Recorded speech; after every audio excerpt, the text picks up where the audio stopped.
जय श्री माता जी। आज हम आपको अहंकार के बारे में बताने जा रहे हैं।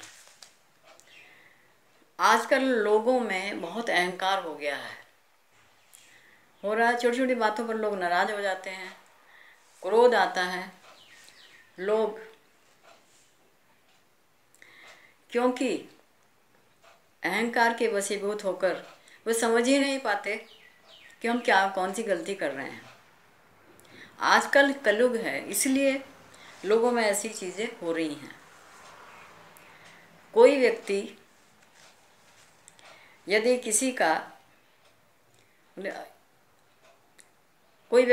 कोई ऐसा ऑफिसर बन जाता है बड़ा, तो उसमें ईगो आ जाती है, उसमें अहंकार आ जाता है। कोई बहुत पैसे वाला होता है तो उसको अहंकार आ जाता है कि भाई मेरे पास तो बहुत पैसा है। इन सब बातों से मनुष्य में आपस में प्यार नहीं रहता। और आजकल तो अपने परिवार में ही प्यार नहीं होता। तो ये सब क्यों है? क्योंकि आजकल कलयुग है, इसलिए सारी चीज़ें बदल गई हैं। आपको पता होगा ईसा मसीह के जीवन का उद्देश्य था कि हमारे अंदर के आज्ञा चक्र को ठीक किया जाए। ईसा मसीह जी ने इसी कारण से अपने आप को कुछ क्रूस पर टंगवा दिया और फिर से जीवित हो गए। आपको चमत्कार लगता है होगा, चमत्कार नहीं, उन्होंने दिखाया कि मनुष्य इस आज्ञा चक्र से कैसे बाहर निकल सकता है।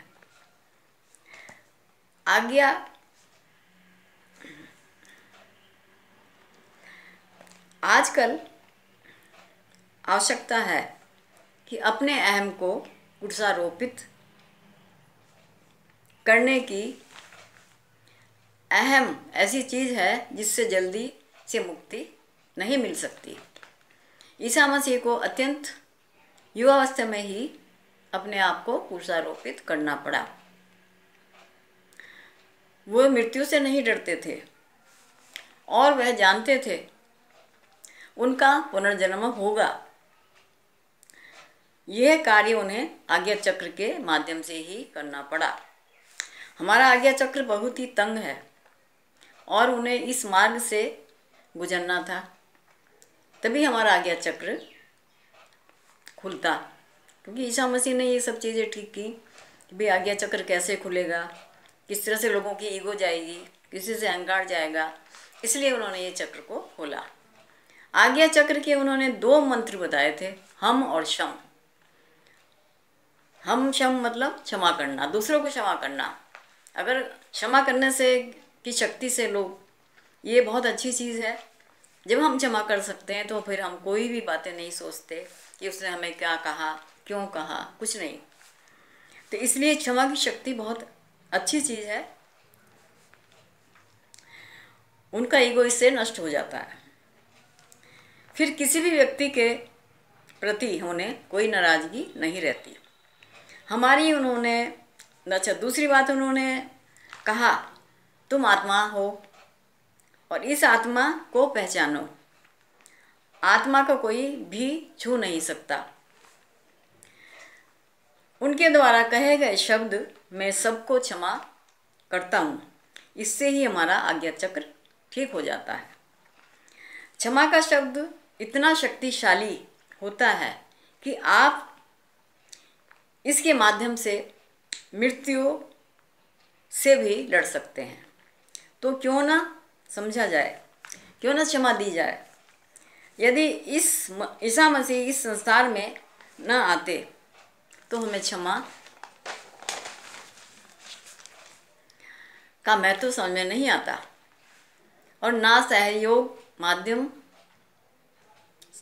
मतलब सहयोग साध्य हो सकता था। क्योंकि श्री माता जी ने 5 मई 1970 को ब्रह्मांड का सहस्त्रार खोला और जब हमारा सहस्त्रार तभी खुलता है जब हम दूसरों को क्षमा करते हैं और जब हमारे में ये शक्ति आ जाएगी नहीं तो हम लोग क्या है कि हम दूसरों को माफ़ नहीं करते, हम सोचते रहेंगे, परेशान रहेंगे। ये चीज़ ठीक नहीं है। हमें कभी भी उस परमात्मा से हमारा योग नहीं हो सकता, क्योंकि परमात्मा तो सबको एक समझते हैं। उनके साथ प्यार से रहते हैं सब लोग आपस में। तो दूसरों को क्षमा करने से ही हमारा उद्धार होता है। नहीं तो हम लोग आपस में लड़ाई भी करते हैं और दूसरे के प्रति हम अच्छे विचार भी नहीं रखते, तो उससे हमारी ही क्षति होती है, दूसरे का कुछ नहीं होता। हम सबको साक्षी भाव से देखते हैं, देखना चाहिए। ये सब बातें हमें सहज योग की फाउंडर श्री निर्मला माता जी ने हमें बताया। उन्होंने ही हमारी आत्मा का परमात्मा से मिलन कराया और हमें परमात्मा तथा अपने को जाना हमने, तभी हमने रियलाइजेशन के बाद। बिना रियलाइजेशन के तो हम अपने को भी नहीं पहचान सकते, नहीं समझ सकते। ईश्वर को तो हम क्या समझेंगे। इसलिए कृपया आप सब लोग भी आत्म साक्षात्कार लीजिए और अपने को समझिए। सारे देवताओं के बारे में हमें रियलाइजेशन के बाद ही पता चलता है कि उनकी कैसे पूजा करनी चाहिए, किस तरह से हम लोग सुखी रह सकते हैं। तो आपको पता ही होगा, लोग बहुत पूजा पाठ करते हैं, बहुत से कहते हैं हमें कोई फ़ायदा ही नहीं होता। वो इसलिए नहीं होता क्योंकि हमारा योग नहीं है परमात्मा से। बहुत बहुत धन्यवाद है वीडियो देखने के लिए। जय श्री माता जी।